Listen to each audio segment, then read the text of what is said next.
Olá!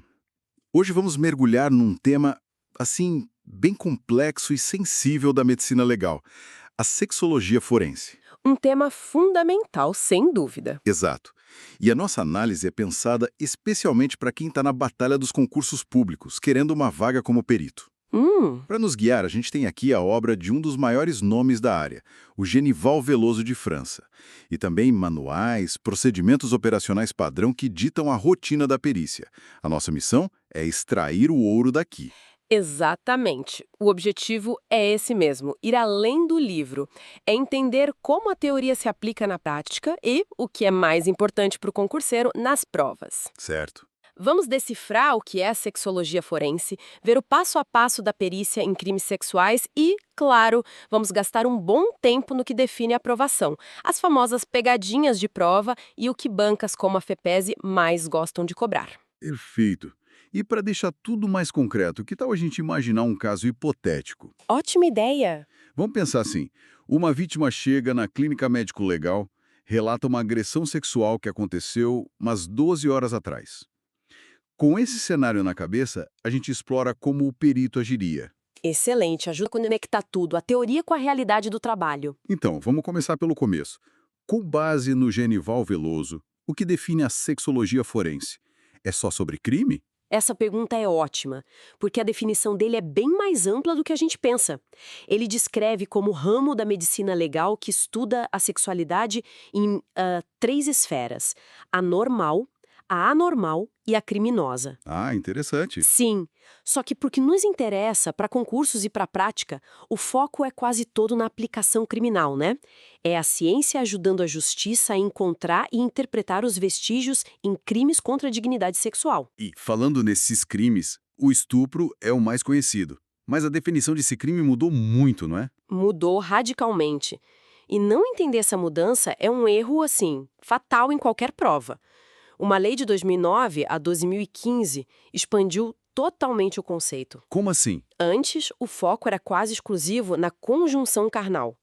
Hoje, o artigo 213 do Código Penal coloca no mesmo patamar a conjunção carnal e o ato libidinoso diverso, desde que praticados com violência ou grave ameaça. Ok, vamos detalhar esses dois termos, porque a precisão aqui é tudo, né? O que a perícia entende por conjunção carnal? A definição é técnica e bem restrita. É a introdução, completa ou não, do pênis na vagina. Ponto. Apenas isso. Entendi. E todo o resto? Todo o resto entra no conceito de ato libidinoso. Que é um conceito bem mais aberto, imagino. Exato. É um conceito que abrange qualquer outra ação com o objetivo de satisfazer o desejo sexual. Isso inclui coito anal, sexo oral, toques, apalpadelas. A lei unificou tudo, sabe? Entendi. A violência é a mesma independentemente do ato. Exatamente. E claro, tem a forma qualificada, que é o estupro de vulnerável, que aí a dinâmica é outra. Não precisa nem de violência ou ameaça, porque a vítima não tem como consentir. Certo. Entendida a base legal. Vamos para a sala de perícia. No nosso caso hipotético, a vítima chegou.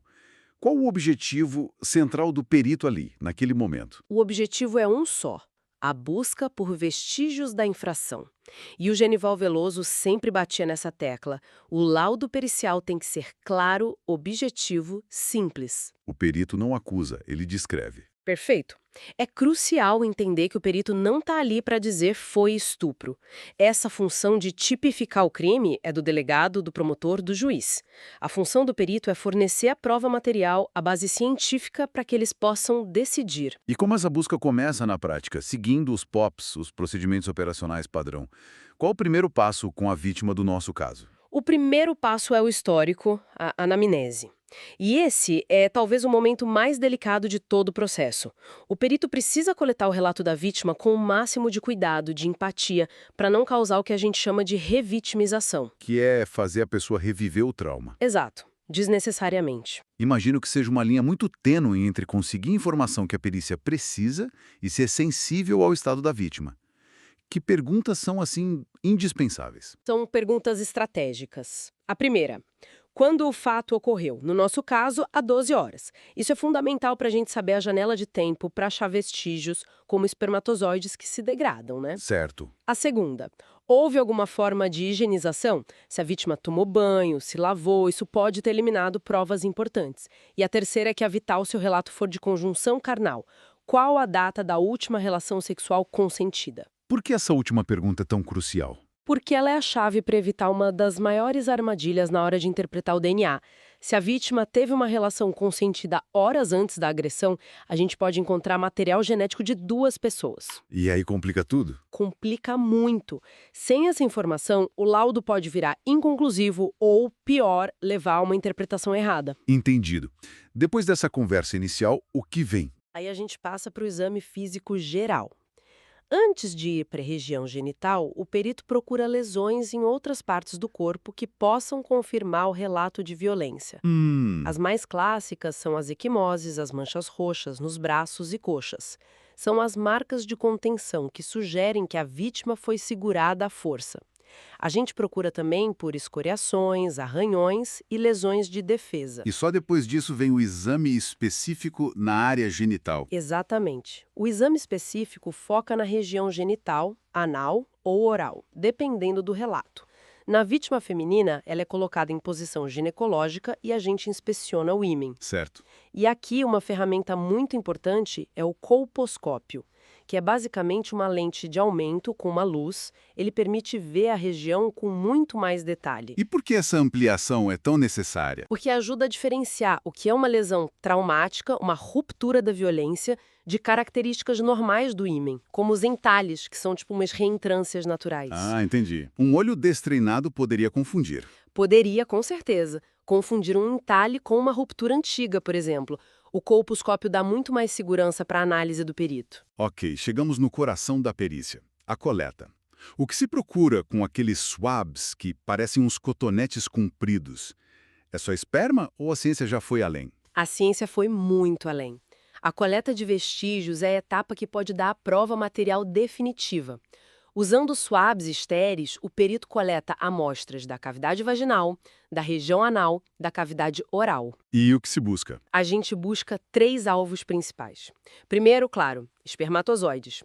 Segundo, uma substância chamada antígeno prostático específico, o PSA, que também é conhecido como glicoproteína P30. P30. Isso. E terceiro, o padrão ouro, DNA do agressor. E para fechar, a gente coleta as amostras de referência, material genético da própria vítima e, se a anamnese mostrou que precisa, do parceiro sexual recente. Para comparação. Certo. Agora vamos mergulhar na interpretação disso tudo. Porque aqui é que o bicho pega para quem estuda para concurso, né? A gente cobriu o que é e o como, mas agora é o e daí. Como um detalhe no laudo define um caso e a aprovação de alguém. Vamos começar pelo ímen. A imagem clássica é que a ruptura do ímen é a prova. Isso é um mito. É o maior mito de todos. E a pegadinha número 1 em provas. As bancas amam isso. Elas botam lá um caso em que o ímen está intacto e a resposta óbvia, mas completamente errada, seria: não houve conjunção carnal. Mas não é assim. De forma alguma. A ausência de ruptura imenal não exclui a ocorrência de conjunção carnal. E qual a explicação científica para isso? A explicação está no conceito de ímen complacente. É um tipo de ímen com uma membrana muito elástica, um orifício maior que permite a passagem do pênis sem se romper. Entendi. O candidato que não domina isso, ele associa na hora conjunção carnal igual a ruptura. E erra a questão. A resposta certa, a que garante o ponto, é saber que um ímen íntegro não invalida nada. Fascinante. Então, se o ímen não é definitivo, vamos para os vestígios biológicos. Encontrar espermatozoides? Isso parece conclusivo, certo? É uma prova forte de que houve relação sexual, sim. Mas é a ausência dele que cria outra pegadinha clássica. Não encontrar espermatozoides não descarta o ato sexual. E é aí que muita gente escorrega. E por que não? Por que pode não ter espermatozoide mesmo com o crime tendo acontecido? Por vários motivos. O agressor pode ter usado preservativo, ele pode ser azoespérmico, que é uma condição que o homem não produz espermatozoides. Certo. Ou ele pode ser vasectomizado. Nesses 3 casos, teve penetração, teve ejaculação de líquido seminal, mas a gente não vai achar o espermatozoide na amostra. A regra é: a presença confirma, mas a ausência não nega. E se o espermatozoide falha como prova, qual é o plano B? Tem algum marcador que comprove a ejaculação mesmo num agressor vasectomizado, por exemplo? Essa pergunta é perfeita. E a resposta é o PSA ou P30. Pensa nele como um marcador do sêmen em si, não do espermatozoide. Uhum. Ele é uma proteína da próstata, presente em alta concentração no líquido prostático. Então, mesmo sem espermatozoide, a presença do PSA nos diz: houve contato com o líquido seminal. É uma ferramenta fantástica. E, finalmente, o padrão ouro, o DNA, sendo a ferramenta mais poderosa. Qual é a armadilha aqui? A armadilha não está na tecnologia, está na interpretação. É a contaminação, a mistura de perfis. Vamos voltar para o nosso caso. A agressão foi há 12 horas. Se a vítima teve uma relação consentida com o parceiro de manhã e sofreu a agressão à noite... O perito pode encontrar 2 perfis de DNA. Exatamente. E aí como é que se resolve esse quebra-cabeça? É aí que entra aquela conversa inicial. Bingo! É aí que a anamnese mostra seu valor. Ao perguntar sobre a última relação e coletar a amostra de referência do parceiro, o laboratório faz a mágica. Eles comparam os 3 perfis, da vítima, do parceiro e o desconhecido. E subtraem os conhecidos. Isso. Eles subtraem um perfil da vítima, o do parceiro, e o que sobra é o perfil genético do agressor. Sem essa coleta de dados e amostras, o laudo podia ser inútil. Ok, vamos organizar as ideias. Se alguém está com o edital da FEPESE ou de outro concurso agora, quais seriam os pilares, os tópicos que essa pessoa tem que sublinhar e dominar sobre sexologia forense? Eu diria que são 4 pilares. O primeiro, o mais básico. Conceitos fundamentais. Tem que saber na ponta da língua o que é conjunção carnal e ato libidinoso.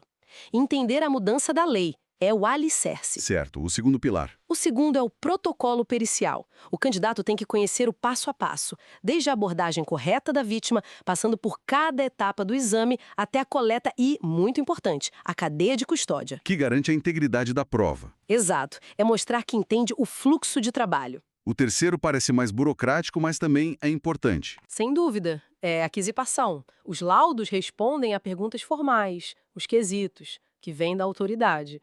O concurseiro precisa conhecer esses quesitos. Houve conjunção carnal? Houve ato libidinoso diverso? Entender a pergunta para saber o que responder. Exatamente. E o quarto pilar, que me parece o mais complexo de todos. E é o nexo causal. Aqui é que as bancas testam a profundidade do conhecimento. Não basta saber identificar um vestígio, tipo um espermatozoide. É preciso mostrar que se entende a diferença entre achar o vestígio e ligar ele ao crime. Então não basta dizer encontramos DNA. Tem que provar que aquele DNA foi deixado durante o crime. É essa a dificuldade. Essa é a essência do trabalho pericial. O laudo não é um catálogo de achados. É uma peça que conecta a prova ao fato. A perícia busca o vestígio da infração. Estabelecer esse nexo, essa ponte, é o que transforma um achado de laboratório em prova judicial. É isso que a banca quer ver. Cobrimos a teoria, a prática, as armadilhas de prova. Fica muito claro que a sexologia forense é uma área de uma complexidade técnica imensa, mas também de uma responsabilidade humana gigantesca. Com certeza. O trabalho do perito fornece a materialidade, a base científica para a justiça ser feita em crimes de uma gravidade avassaladora. É a união da precisão da ciência com a delicadeza que as circunstâncias humanas exigem. Para finalizarmos, gostaria de deixar uma reflexão para quem vai continuar estudando o tema. Algo para se pensar além do edital. Claro, as nossas discussões e as das provas focam muito em como identificar o autor, e isso é essencial, claro. Mas um ponto para reflexão futura é como os avanços na ciência forense podem evoluir não só para solucionar o crime, mas também para minimizar o trauma da vítima durante a investigação. A busca por procedimentos cada vez mais humanizados que unam a eficiência técnica ao acolhimento, ao cuidado, é talvez o maior e mais constante desafio para a medicina legal do século XXI.